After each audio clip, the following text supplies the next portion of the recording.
Hey gang, what's up? Hope everybody's having a good day out there today, and welcome back to another edition here of Intuitive Angling. And man, just wanted to let you guys know, really appreciate you guys taking time to watch the video.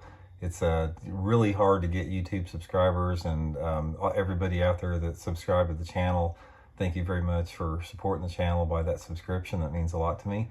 And man, I am just, my eyes are watering and scratchy, and we've been sneezing all day around the house here, man. We've got some major ragweed here in Southwest Missouri. So man, it's just like, I don't think I've ever seen it this bad. It's really bad. Anyway, today what we're going to talk about is I'm going to give you guys a little seminar, show you and talk about what I think is the best #1 all-time fall lure that you can throw pretty much all over the country, and give you guys a little bit of viewpoint on it. And I don't think a lot of you can probably guess what this is. There's maybe some of you guys can to some extent, but this specific bait. So I'm going to start off. I'm going to show you guys what it is right off the bat, and that is a 1/8 ounce buzz bait. This is something you don't see very often. This is an 1/8 ounce buzzer. They're not that easy to come by. Most people throw like a 3/4 ounce or 1/2 ounce, and let me see if I can show a 1/2 ounce next to it to sort of show you guys the size comparison.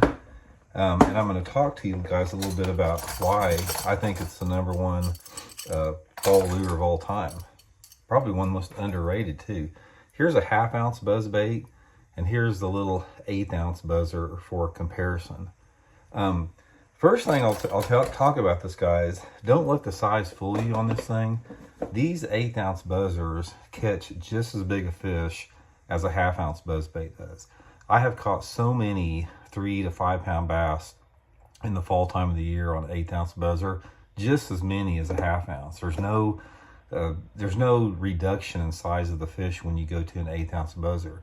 The main thing about it is, one of the reasons it works so good is that the fall time of the year, traditionally late summer, early fall, sort of like right now, you've got some of the smallest shad in the lake of any time of the year, because the shad will spawn throughout the summer, and some of the latest shad spawns that you have, a lot of those shad are only like an inch and a half long, and this is one of the closest you can get to a small shad. And what happens is those small shad, they live in the same type of areas that you fish this 1/8 ounce buzzer in. These small shad, in the fall time of the year, they get back in the coves and back in the creeks, back on the flats, in that shallow water a lot of times, sort of in that 1 to 3 foot zone where you have a lot of good cover for the small buzz bait.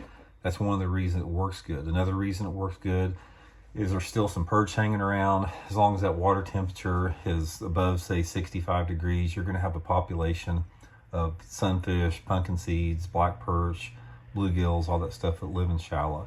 So there's a lot of food for the fish in that shallow water.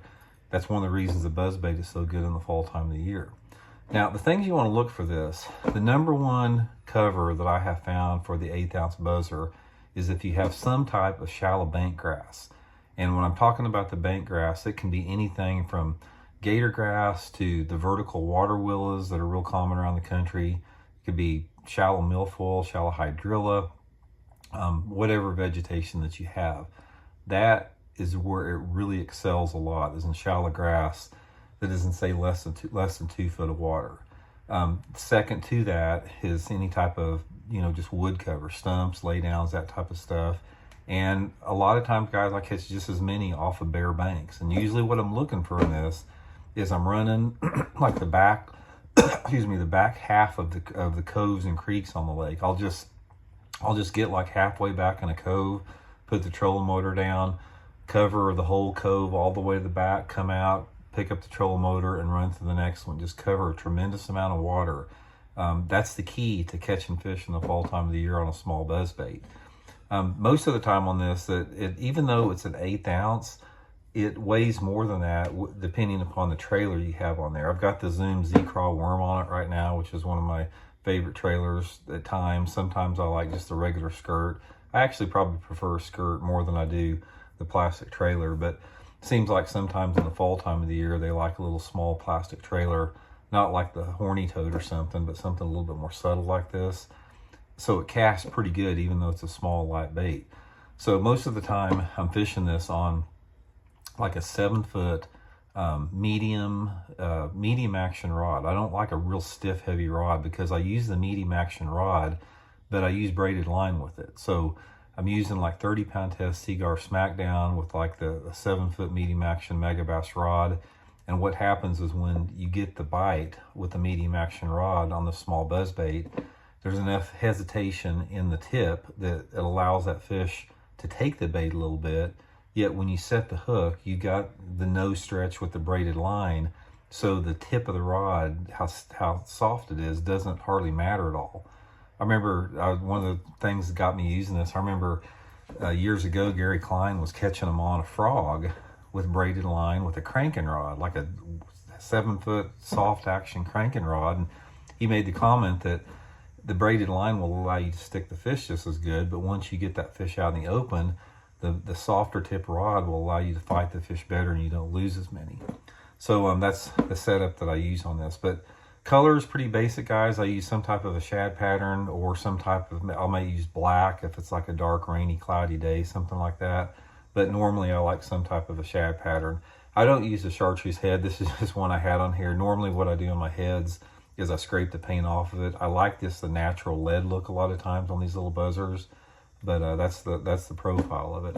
And as far as the clacking goes, you know, the one thing I found about the small buzzer, you don't want the loud clacking sound on it because you're after the subtleness of it. A lot of guys I see so many guys fishing buzz baits, they think if the thing's not clacking, like where you can hear it a half mile away, you're not going to catch anything. I don't really like a clacking buzz bait that much. I like more of just the blade doing the work. And when you're in that real shallow water, like that 1 to 3 foot zone where those fish are a little spooky, they don't want a big commotion a lot of times. If they're super aggressive and after a reaction strike, maybe, but that's a small window. Most of the time they're going to be a little bit more inactive, and the little buzzer that doesn't make much noise, just a little little blurbing sound on there is what I like a little bit better. So in my opinion, guys, #1 fall lure, 1/8 ounce buzzer, doesn't get fished a whole lot. Just go see if you can get you a few of them. I think Baitworks here in Springfield carries a few of them. I got the link in the description there. And thanks for tuning in. We'll check with you guys later.